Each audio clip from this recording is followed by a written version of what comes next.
Saya merasa perlu membahas ini karena saya khawatir disalahfahami tentang cerita mengenai pertemuan Nabi Musa dan Nabi Khidir. Karena di situ ada eh, pernyataan-pernyataan yang berbeda antara dua orang nabi. Nah, itu karena ada perbedaan maka itu berpotensi untuk membuat orang awam menjadi bingung, ya. Oleh karena itu saya mau menyinggung cerita tentang Nabi Khidir dan Nabi Musa, ditambah lagi pertemuan hari Ahad kemarin, pengajian di Babus Salam. Sebagian dari bapak-bapak dan ibu-ibu kan sudah mengikuti yang hari Ahad. Saya mengutip kalimat dari Nabi Khidir yang mengatakan bahwa engkau Musa tidak akan bisa sabar bersamaku. Bagaimana kamu bisa sabar terhadap sesuatu yang kamu tidak menguasai ilmunya? Nah, kemarin pembahasannya itu mengenai sabar. Oleh karena itu, saya pikir saya susulkan, tapi di hari Rabu, karena ini kalau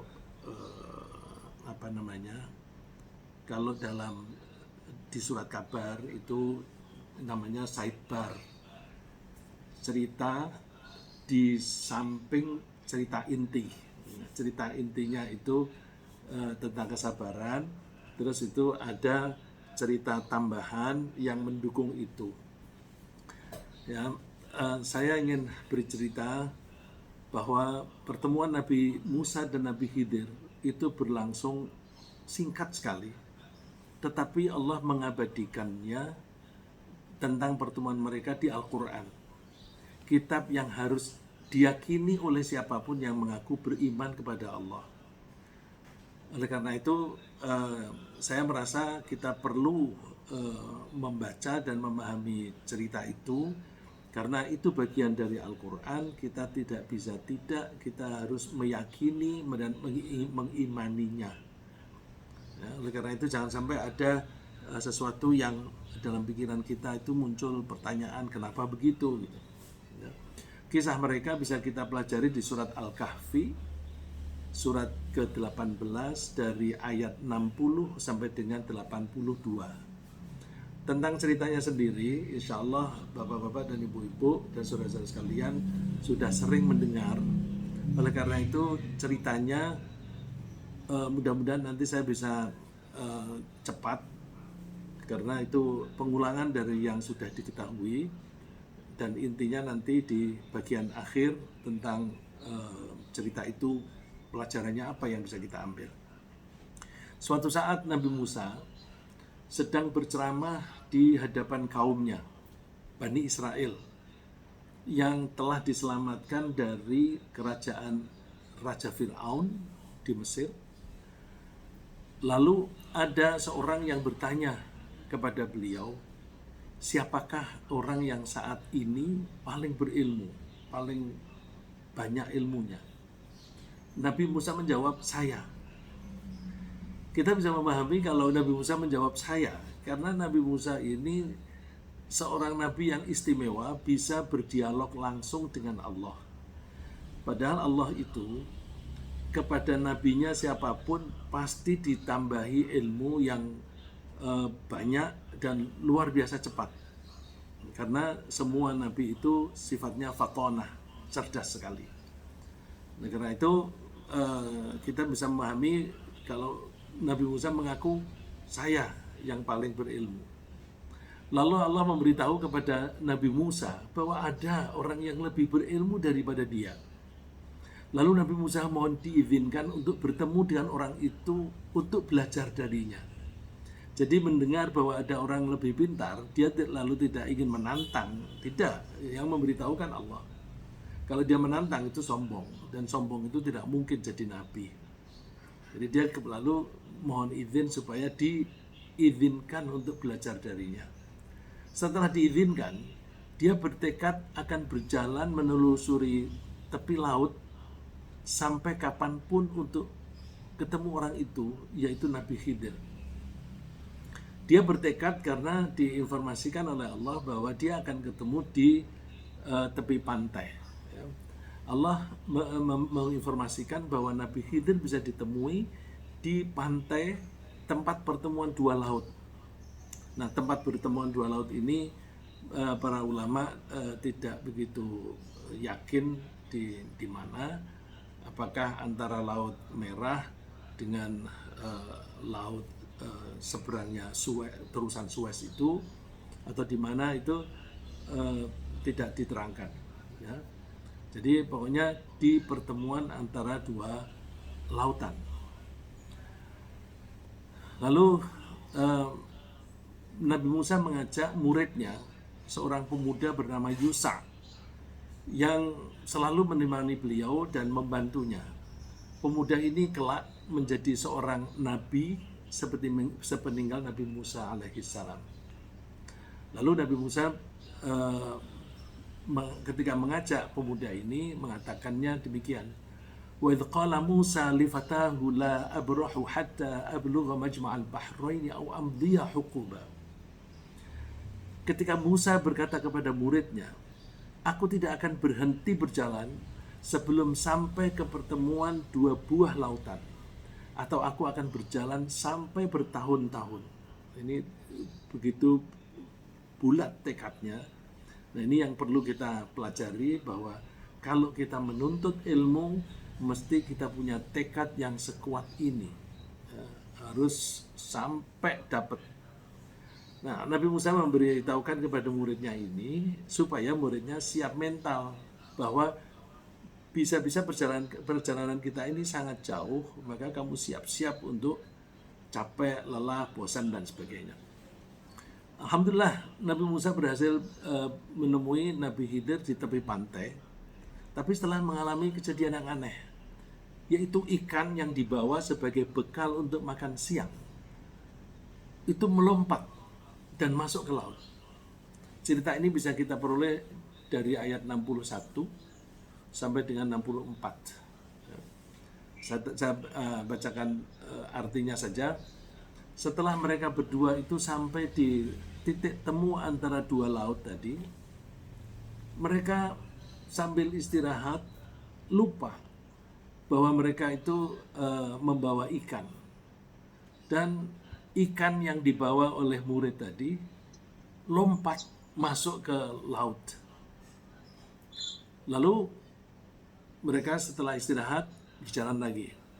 Tentu istirahat di tepi pantai itu supaya tidak terlalu panas, mereka mengambil posisi di bawah batu yang besar sehingga mereka bisa berteduh. Setelah mereka berangkat lagi dari tempat istirahat tadi, Nabi Musa mengatakan kepada muridnya, mana makan siangnya? Ayo kita makan, sudah capek nih kita. Gitu. Terus muridnya bilang, tahukah engkau Nabi Musa, ketika kita tadi berteduh di bawah batu besar tadi, aku lupa ikan yang kita bawa itu lompat masuk ke sungai, ke laut dengan cara yang menakjubkan.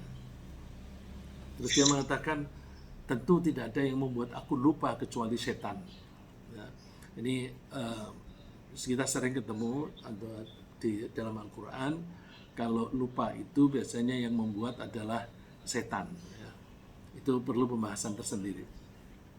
Mendengar bahwa ikan telah melompat ke laut dengan cara yang menakjubkan, Nabi Musa langsung ingat bahwa tempat itulah yang dijanjikan oleh Allah untuk bertemu dengan Nabi Khidir. Maka mereka kembali menelusuri jalan yang ditempuh tadi. Setelah mereka sampai di situ, lalu mereka menemukan seseorang. Fawajada 'abdan min 'ibadina atainahu rahmatan min 'indina wa 'allamnahu min ladunna 'ilma. Dan benar Nabi Musa mendapatkan Nabi Khidir ada di sana. Allah menggambarkan Nabi Khidir sebagai seorang yang memperoleh rahmat dan ilmu darinya. Ini luar biasa. Jadi ketika Allah menyebutkan mendapatkan rahmat, Itu Allah menyebutnya rahmat dariku gitu. Atainahu rahmatan min indina. Aku memberi dia rahmat dariku. Ini kan suatu penghormatan kepada seorang hamba ini. Terus wa'allamnahu min ladunna ilma, dan aku beri dia ilmu dariku. Aku ajari dia tentang ilmu dariku. Ini berarti istimewa. Nah, ini di kalangan para santri, mereka menganggap bahwa ilmu yang diperoleh oleh Nabi Khidir adalah ilmu yang langsung dari Allah. Beliau berguru langsung kepada Allah. Dan karena di situ disebut milladunna ilma, ilmu dariku, maka para santri menyebut ilmunya Nabi Khidir sebagai ilmu laduni. Karena di situ ada ladunna, lalu terus disebut ilmu laduni. Ternyata ilmu yang diajarkan oleh Allah kepada Nabi Khidir berbeda dengan ilmu yang diajarkan kepada Nabi Musa. Nabi Musa hanya mengetahui atau memahami kejadian yang sekarang dan di sini, dan diperintahkan untuk menerapkan hukum yang lahiriah saja. Sedangkan Nabi Khidir diberi ilmu tentang kejadian yang akan datang dan diperintahkan untuk menerapkan hukum yang berkaitan dengan masa yang akan datang, yang kita seringkali menyebutnya hikmahnya. Ya, hikmahnya itu kan kebaikan yang terjadi setelah suatu peristiwa terjadinya itu di masa yang akan datang, dan itu baik adanya. Ya, kita menyebutnya hikmah. Nah, setelah bertemu, Nabi Musa minta izin kepada Nabi Khidir untuk belajar. Nah, cara belajarnya itu adalah nempel atau mengikutinya. Jadi zaman dulu itu biasa tradisinya bahwa kalau orang belajar, maka dia ngikuti orang itu, nginep di orang itu, sebagaimana dijalani oleh ulama-ulama zaman dulu seperti Imam Syafi'i, Imam Bukhari dan sebagainya. Itu mereka cara belajarnya itu tinggal di rumah gurunya itu. Nabi Musa mohon izinnya gini. Qala lahu Musa hal attabi'uka ala an tu'allimani mimma 'ullimta rusyda. Bolehkah aku mengikuti engkau agar engkau bisa mengajari aku ilmu yang engkau telah diajari oleh Allah.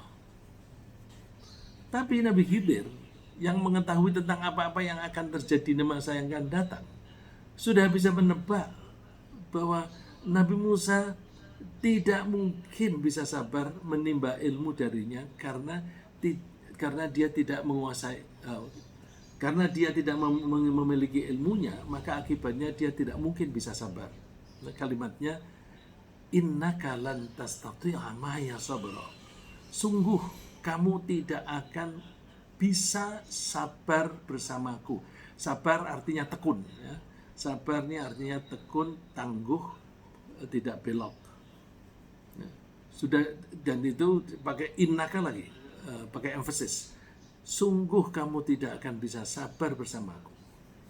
Wa kaifa tasbiru ala ma lam tuhit bihi khubra. Bagaimana kamu bisa sabar terhadap sesuatu yang kamu tidak menguasai ilmunya? Nah, ini salah satu yang bisa kita pelajari adalah bahwa untuk bersabar kita mesti mempunyai ilmu. Nanti kita bahas lagi. Nabi Musa memberitakan bahwa ia bisa bersabar sebagaimana yang diharapkan Nabi Khidir. Nah, ini seringkali kita sendiri kan begitu. Kita tuh mengukur diri kita, aku ini orangnya penyabar. Tapi ketika ada peristiwa, ternyata tidak. Nah, Nabi Musa itu menyangka dirinya sabar, tapi Nabi Musa ini lebih sabar daripada kebanyakan orang. Makanya saya sering cerita tentang Nabi Musa, tentang kesabarannya, karena banyak orang menganggap bahwa Nabi Musa itu orangnya tidak sabaran karena ada pernyataan dari Nabi Khidir. Sebenarnya Nabi Khidir ini mengatakan tidak sabar itu karena beda ilmu. Tapi dalam kejadian sehari-hari, Nabi Musa itu lebih sabar daripada orang lain, sehingga Nabi Musa itu termasuk ulul azmi. Ulul azmi, sebagaimana diterangkan oleh kebanyakan ulama, adalah 5 orang nabi yang outstanding kesabarannya. Mereka adalah Nabi Muhammad sallallahu alaihi wasallam, Nabi Nuh, Nabi Ibrahim, Nabi Musa, dan Nabi Isa alaihi wassalam. Jadi Nabi Musa itu bukan pemarah, dia penyabar. Cuma dalam hal dengan Nabi Khidir, dia tidak sabar. Bukan karena Nabi Musanya tidak sabaran, tapi karena memang ilmunya beda. Ya. Jadi gambaran bahwa Nabi Musa pemarah itu kita singkirkan. Siapa ulul azmi itu? Ada 5, itu bisa kita pelajari di surat 33 ayat 7 yang menyebutkan 5 orang tadi. Saya tidak usah mengulang ya. Tapi Nabi Khidir meyakini bahwa Nabi Musa yang ilmunya hanya sebatas pada hal-hal lahiriah saja tidak akan bisa bersabar menimba ilmu darinya yang memang dia itu diberi ilmu tentang kejadian yang akan datang dan diperintahkan untuk menerapkan hukum yang berkaitan dengan masa yang akan datang juga. Beda dengan Nabi Musa tentang yang lahiriah yang ada sekarang, ya. Seperti Nabi Muhammad.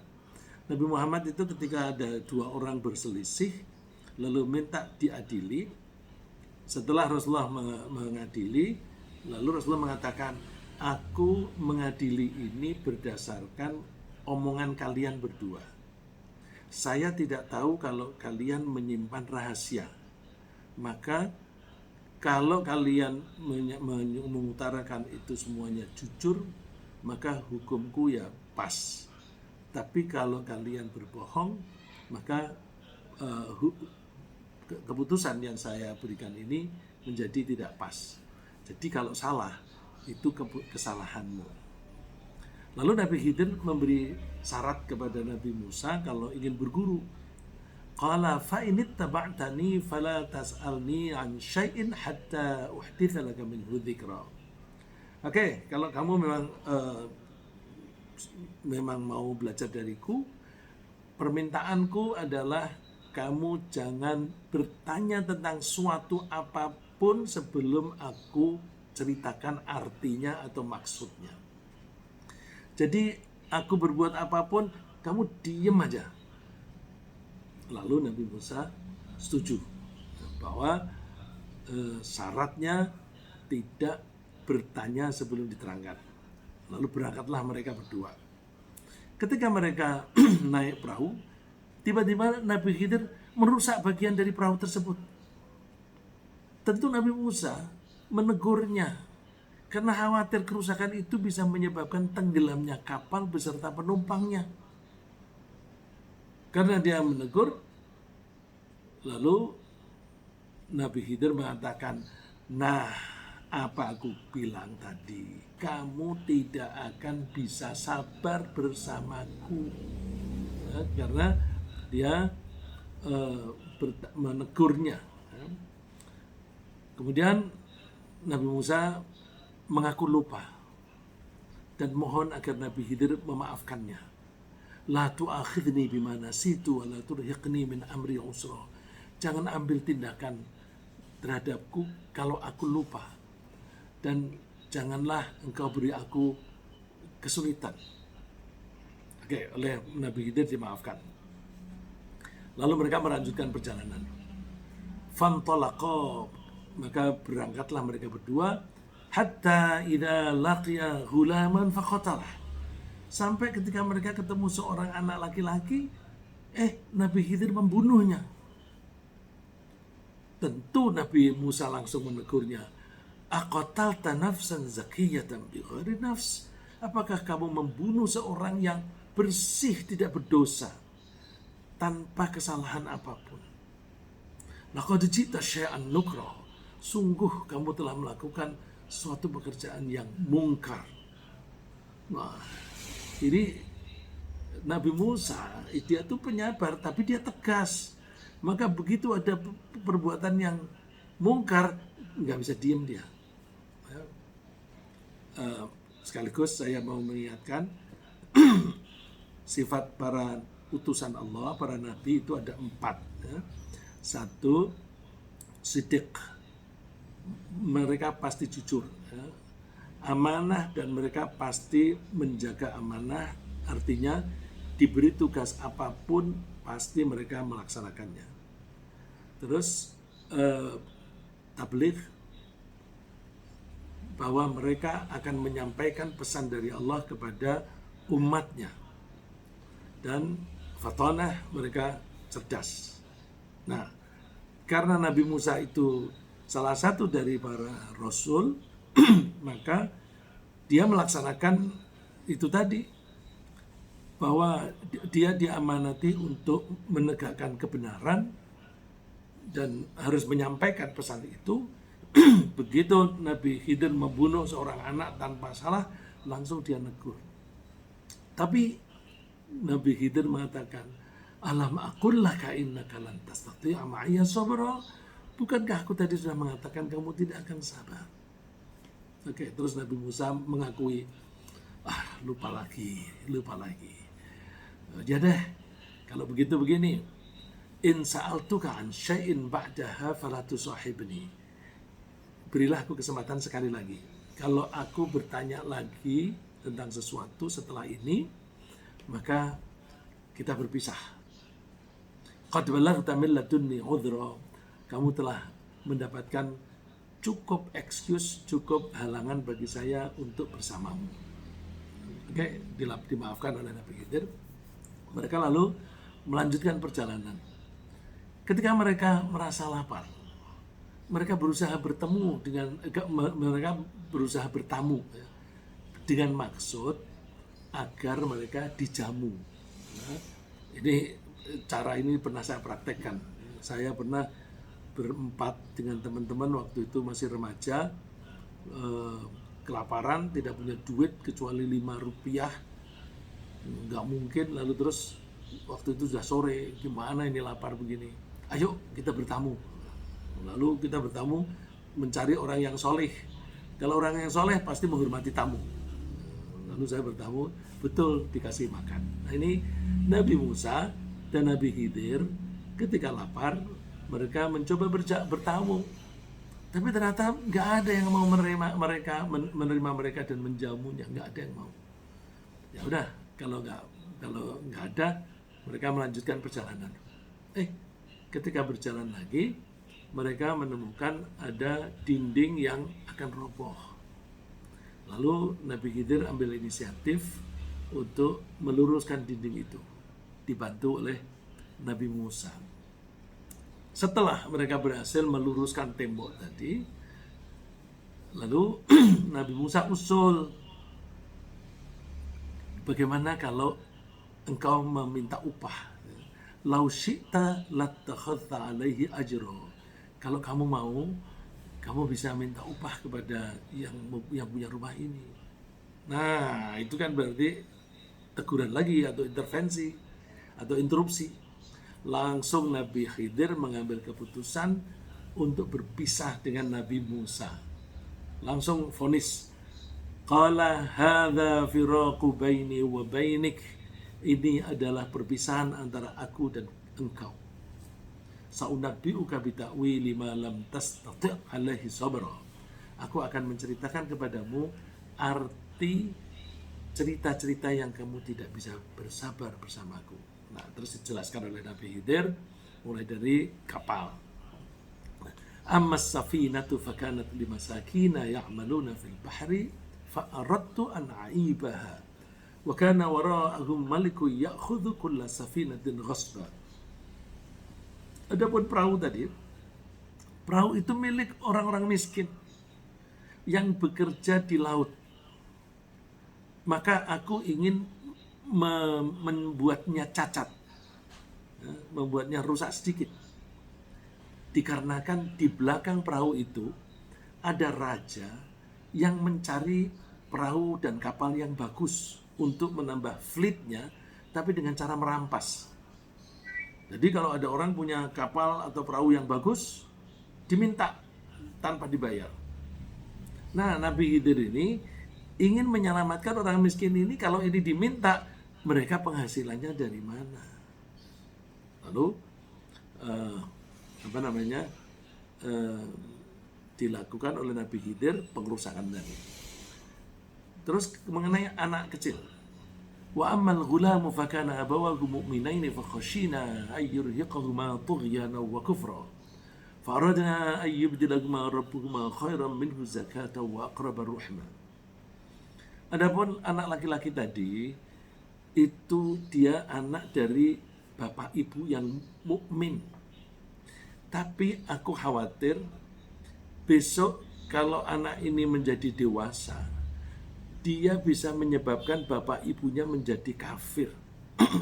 Oleh karena itu, sebelum anak ini menjadikan bapak ibunya kafir, aku bunuh dulu. Dengan harapan nanti Allah mengganti dia dengan anak yang lebih bersih dan lebih memberi kasih sayang, atau lebih memberi dan menerima kasih sayang. Kalau namanya bapak dan anak dan orang tua itu kan saling menyayangi. Jadi mereka saling menyayangi. Lalu yang ketiga, tembok dinding. Mengenai dinding, Nabi Khidir cerita, wa ammal jidar fakana li ghulamaini yatimaini fil Madinah. Dinding itu adalah dinding dari rumah yang dimiliki oleh dua anak laki-laki yatim di kota itu. Di bawahnya ada harta simpanan orang tuanya. Jadi hartanya itu ditanam di bawah dinding. Flashback bahwa zaman dulu namanya uang itu mesti berupa emas atau perak. Maka tidak rusak karena ditanam tanah. Kalau sekarang kertas ditanam hanya beberapa hari udah rusak. Jadi ditanam, tapi kemudian bapaknya meninggal. Tapi dulu wakan abu solihah, bapaknya itu orang yang soleh. Oleh karena itu Tuhanmu menghendaki dua anak yatim ini menjadi dewasa. Setelah dewasa mereka mendapatkan pesan, bisa membaca pesan dari bapaknya bahwa harta peninggalannya itu ada di bawah tembok, supaya itu menjadi bukti kasih sayang dari Tuhanmu, rahmatan mir rabbik. Jadi Tuhanmu ingin menyayangi dua anak yatim ini. Kenapa disayangi? Karena bapaknya orang soleh. Nah, ini bisa kita ambil pelajaran. Jadi kalau orang tua yang soleh itu seringkali membawa berkah. Termasuk ini karena bapaknya orang soleh, anaknya dijaga oleh Allah jangan sampai harta peninggalannya itu hilang. Kalau tembok itu roboh, nanti harta yang di bawahnya akan kelihatan, nah, itu bisa dicuri oleh orang lain. Terus Nabi Khidir mengakui, wa ma fa'altuhu an amri. Aku tidak melakukan ini karena keinginanku sendiri, enggak. Artinya dia melakukan itu atas perintah Allah. Dzalika ta'wilu ma lam tasti' alaihi sabra. Itulah arti dari apa yang kamu tidak bisa sabar. Baik, saya teruskan dengan pelajaran yang bisa kita ambil. Mudah-mudahan tidak terlalu lama. Nanti ada waktu kalau Bapak Ibu mau tanya atau komentar, silakan. Ya. Ada beberapa pelajaran yang bisa kita petik dari pertemuan dua orang ini, dua orang Nabi. Satu, sepandai-pandainya seseorang, pasti ada orang lain yang lebih pandai. Karena setiap orang memiliki berbagai keterbatasan yang berbeda. Keterbatasan itu bisa keterbatasan dalam kapasitas kecerdasan, bisa keterbatasan dalam kesempatan belajar. Ya, seseorang itu punya kesibukan ini dan itu yang berbeda satu dengan yang lain. Misalnya ada yang sibuk ngurusi orang tuanya sedang sakit dan sebagainya. Terus ada yang punya waktu longgar dan sebagainya. Tapi kesempatannya beda-beda. Juga setiap orang punya keterbatasan dalam sarana belajar. Ada yang punya sarana HP, ada yang tidak. Kalau zaman sekarang ya, ada yang punya sarana HP yang canggih, ada yang tidak, dan sebagainya. Juga ada keterbatasan tentang ketajaman pengamatan. Ketajaman pengamatan itu sangat berpengaruh terhadap ilmu. Karena kita belajar umumnya lewat indera yang kemudian ditafsirkan oleh akal kita, lalu diolah menjadi ilmu. Tapi umumnya melalui indera atau dikiaskan dengan apa yang pernah diamati dengan indera. Dalil yang saya kemukakan di surat Yusuf ayat 76, ada ayat narfa'u darajatim man nasya. Kami Allah mengangkat derajat orang yang kami kehendaki. Wa fawqa kulli dzi ilmin alim. Di atas orang yang pintar masih ada orang yang pintar lagi. Nah, oleh karena itu kita kalau merasa berilmu banyak, jangan pernah sombong, karena ilmu kita itu mesti terbatas. Macam-macam keterbatasannya. Dan waktu yang bisa kita pakai untuk belajar itu pasti terbatas. Apalagi kalau kita sudah mempunyai tugas-tugas yang banyak. Misalnya jadi dosen. Jadi dosen yang jam mengajarnya itu banyak, itu bisa juga waktu kesempatannya belajar itu menjadi kurang. Tapi belum tentu ilmunya kurang dibanding orang yang jam mengajarnya kurang. Karena kalau orang yang jam mengajarnya kurang tapi malas, ya akan tidak pintar juga. Tapi alhasil bahwa masing-masing kita itu punya keterbatasan, sehingga tidak mungkin kita bisa mempelajari ilmu seluruhnya. Ya sepintar-pintarnya orang yang disebut all round itu tetap ada keterbatasannya. Ya. Pelajaran yang kedua antara lain adalah bahwa murid harus menghormati gurunya. Nabi Musa dalam hal ini dia menjadi murid, maka dia menghormati gurunya. Antara lain cara menghormati itu mentaati arahannya dan melaksanakan kesepakatan yang telah dibuatnya. Misalnya kan Nabi Khidir mengatakan, kalau kamu mau belajar dengan aku, dengan mengikuti aku, janji ya, kamu jangan bertanya suatu apapun sebelum aku jelaskan. Nah, itu berarti kesepakatan. Nah, guru dan murid mesti menghormati kesepakatan bersama. Ini kalau di kampus biasanya peraturan-peraturan itu sudah dibuat oleh kampusnya, dan kadang-kadang ada tambahan dari masing-masing dosen, lalu itu menjadi kesepakatan. Dan ketaatan kepada guru ini akan membawa berkah, gitu. Akan membawa berkah. Jadi kita lihat anak-anak sekarang ini, misalnya anak-anak SMA, itu banyak ilmunya tidak berkah karena mereka kurang menghormati dibanding dengan murid-murid zaman dulu. Pelajaran yang ketiga, dua-duanya adalah nabi yang melaksanakan perintah Allah, tapi skop bidang yang mereka lakukan, yang mereka ditugasi itu berbeda. Nabi Musa diperintahkan untuk menegakkan syariah lahiriah seperti Nabi Muhammad.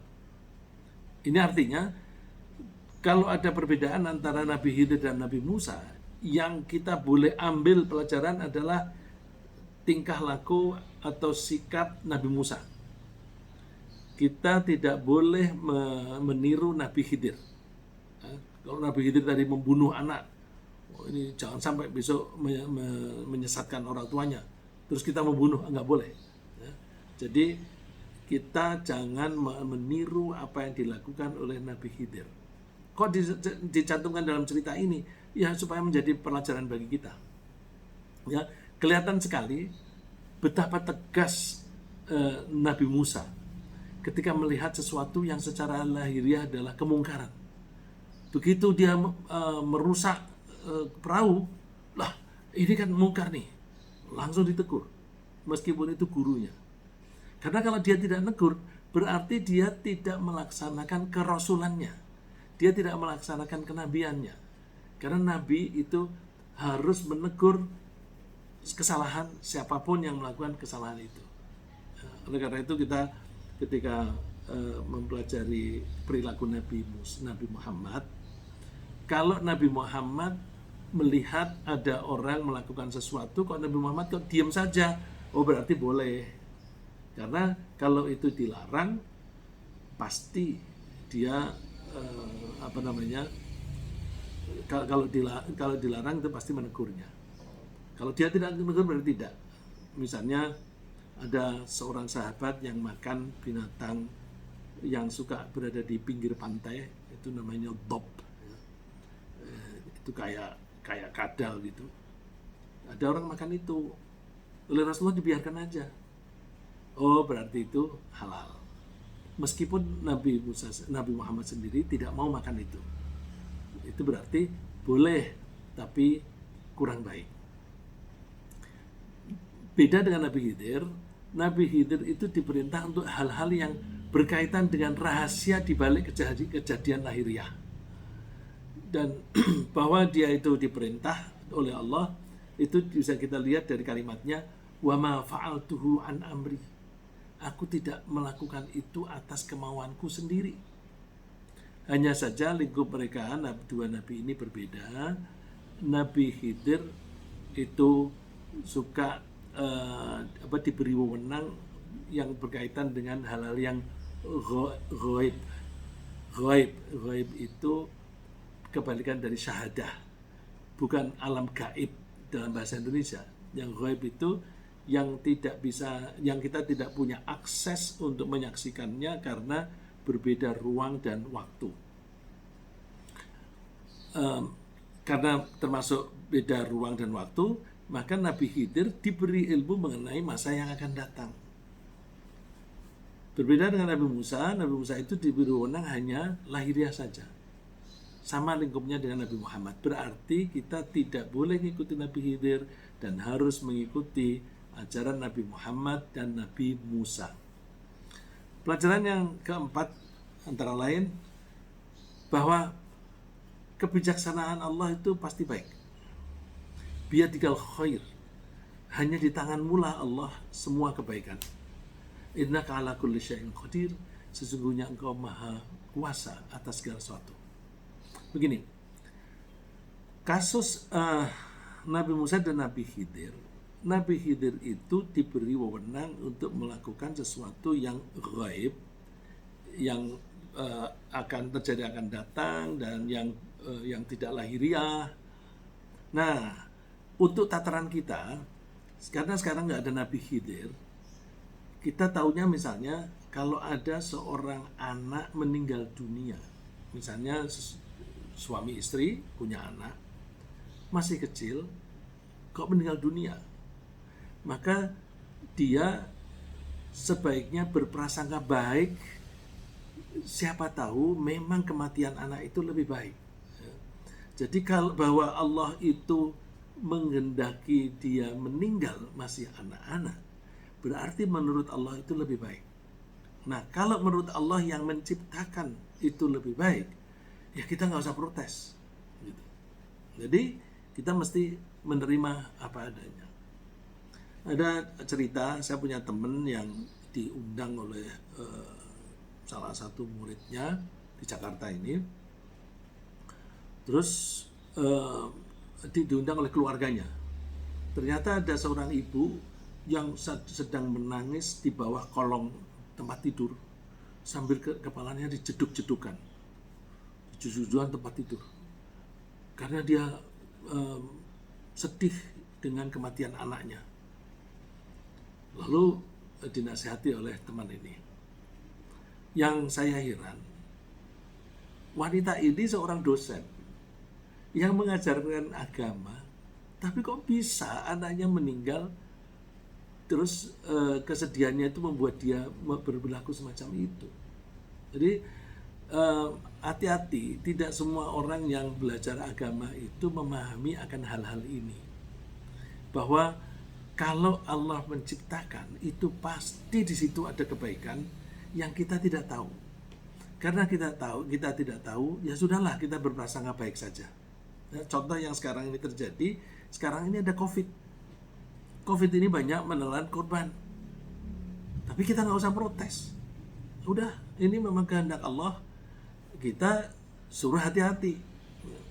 Setelah kita hati-hati, kok ada di antara kita yang kena dan meninggal, itu berarti rahmat dari Allah. Rahmat dari mana? Orang yang meninggal karena wabah padahal sudah hati-hati, maka dia meninggalnya itu seperti orang yang mati syahid, yang langsung masuk surga. Jadi orang Islam yang sudah hati-hati terus wafat juga, itu berarti dipilih oleh Allah untuk masuk surga. Nah, kalau begitu, ya udah, daripada sengsara di dunia, langsung hidupnya nikmat di sana. Jadi dengan begitu kita tidak merasa berat dengan hilangnya salah satu saudara kita. Ya.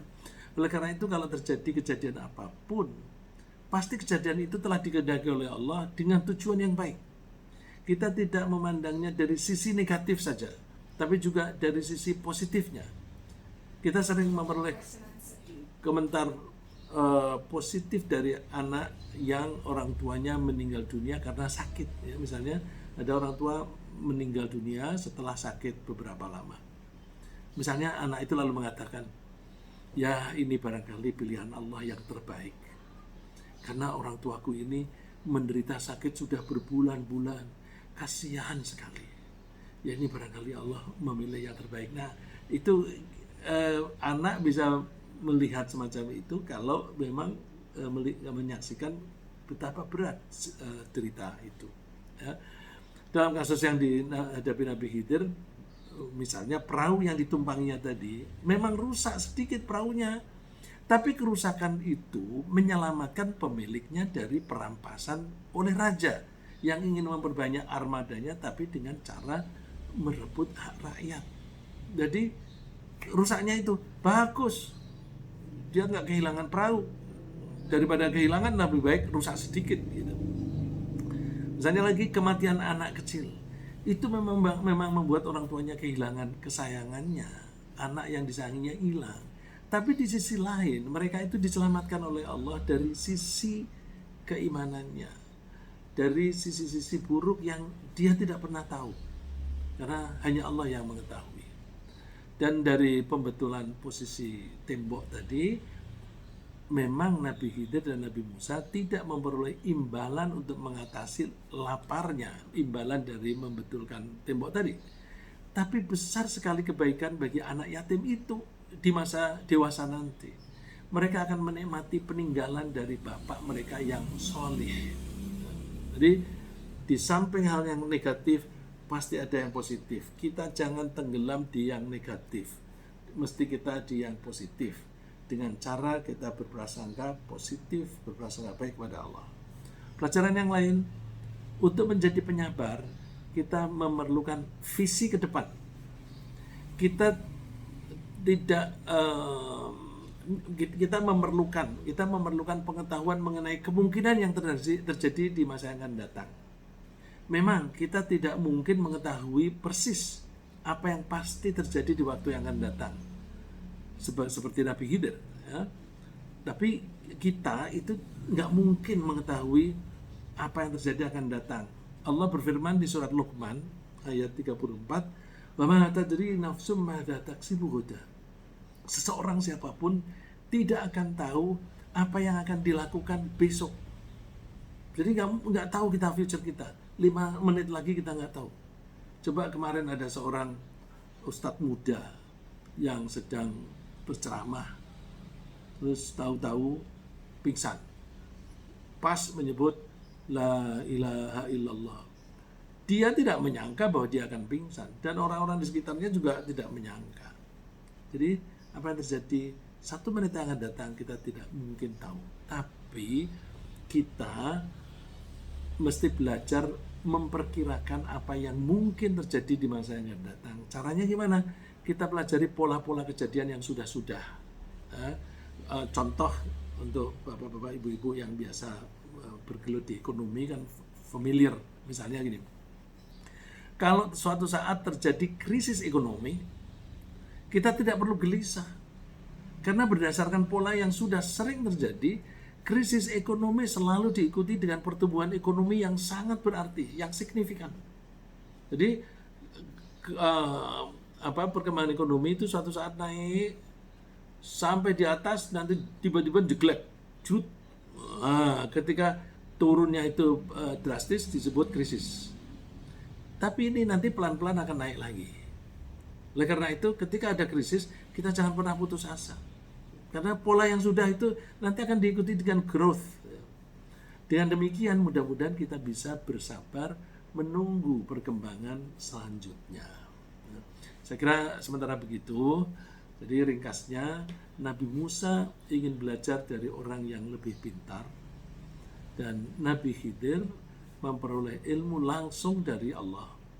Lingkup tugas Nabi Musa berbeda dengan Nabi Khidir, dan terhadap segala kejadian kita harus mempertimbangkan hikmah di baliknya dan memperhatikan kepentingan orang lain. Seperti ini, kepentingan orang lain itu kasus tembok yang mau roboh, Nabi Khidir membetulkannya itu untuk kepentingan orang lain. Kalau kita egois, kita tidak akan bisa sabar. Semoga Allah memberi kita semangat untuk terus belajar sehingga kita bisa mengetahui hikmah di balik segala peristiwa. Amin.